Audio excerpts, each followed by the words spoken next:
ونستعينه ونستغفره ونعوذ بالله من شرور أنفسنا ومن سيئات أعمالنا من يهده الله فلا مضل له ومن يضلل فلا هادي له أشهد أن لا إله إلا الله وحده لا شريك له وأشهد أن محمدا عبده ورسوله أما بعد.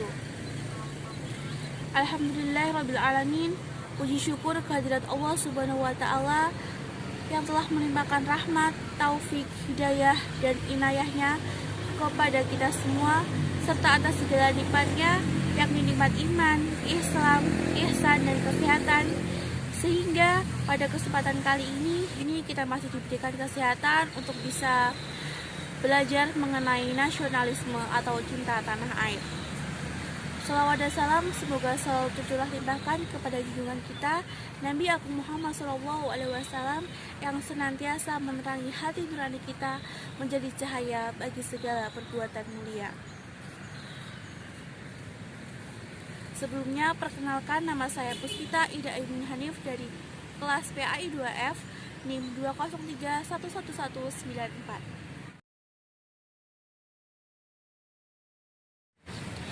Cinta tanah air merupakan cara berpikir, bersikap, dan berbuat yang menunjukkan kesetiaan, kepedulian, dan penghargaan yang tinggi terhadap bahasa, lingkungan fisik, sosial budaya, ekonomi, dan politik bangsa.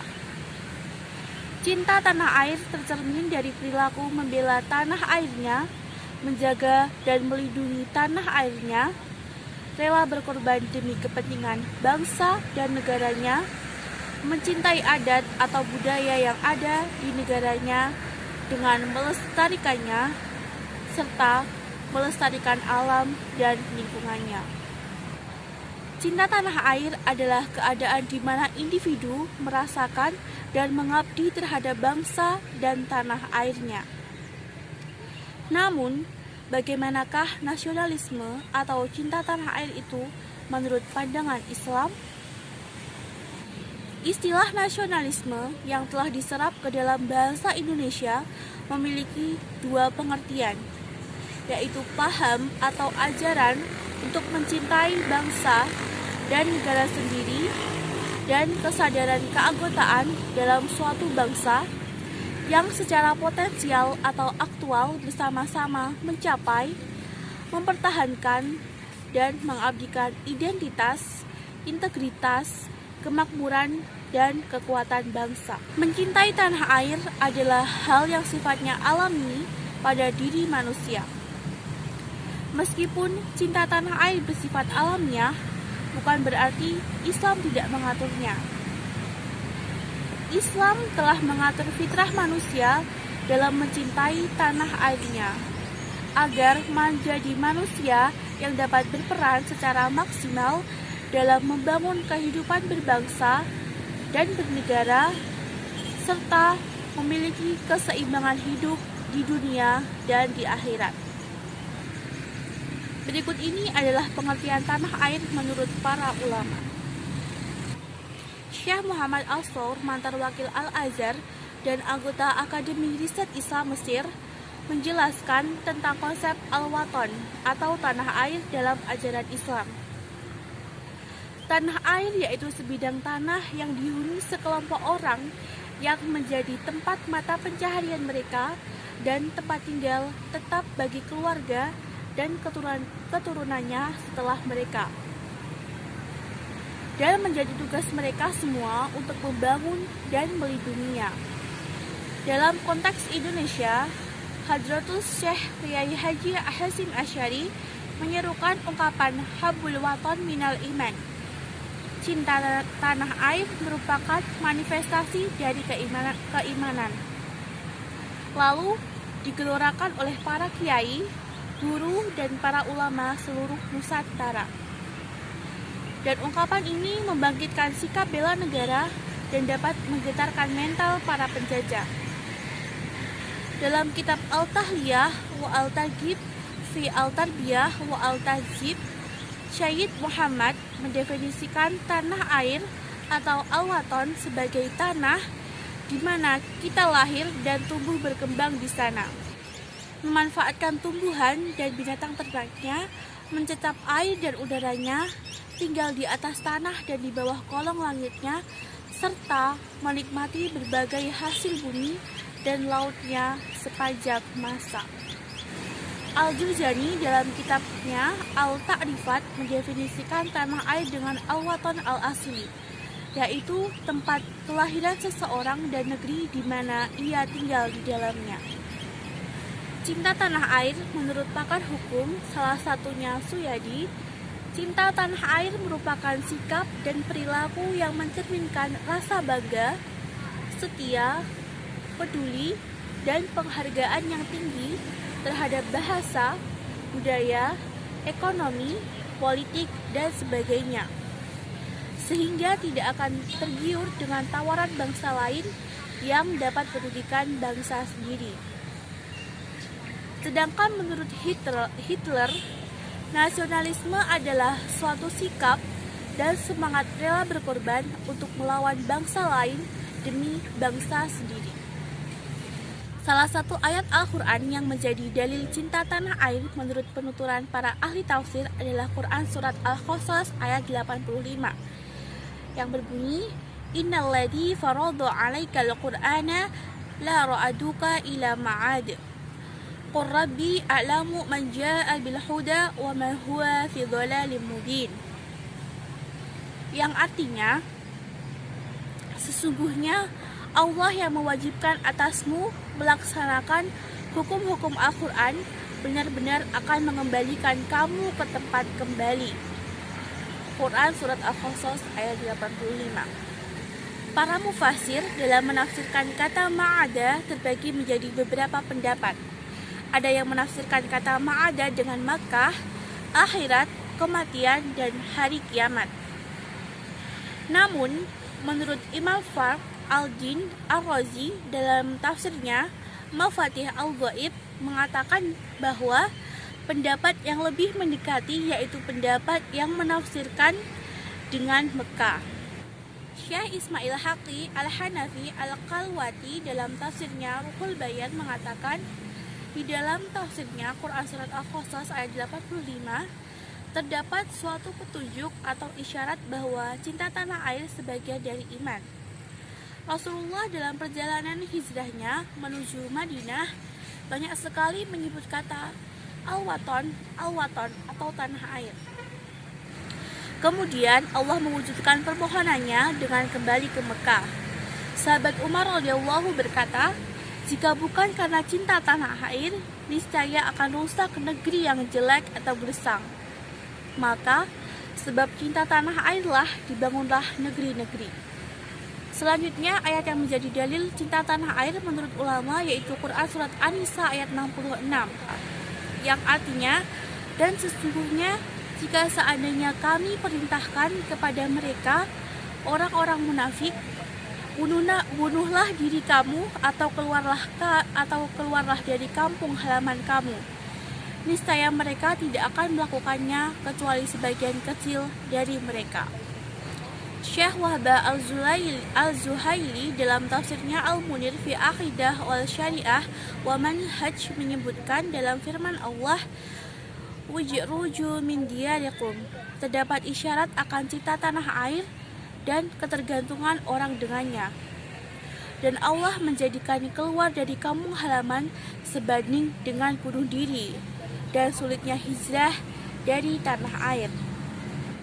Pada kitabnya yang lain, Tafsir Al-Wasit, Syekh Wahbah al-Zuhaili mengatakan, di dalam firman Allah, keluarlah dari kampung halaman kamu, terdapat isyarat yang jelas akan ketergantungan hati manusia dengan negaranya.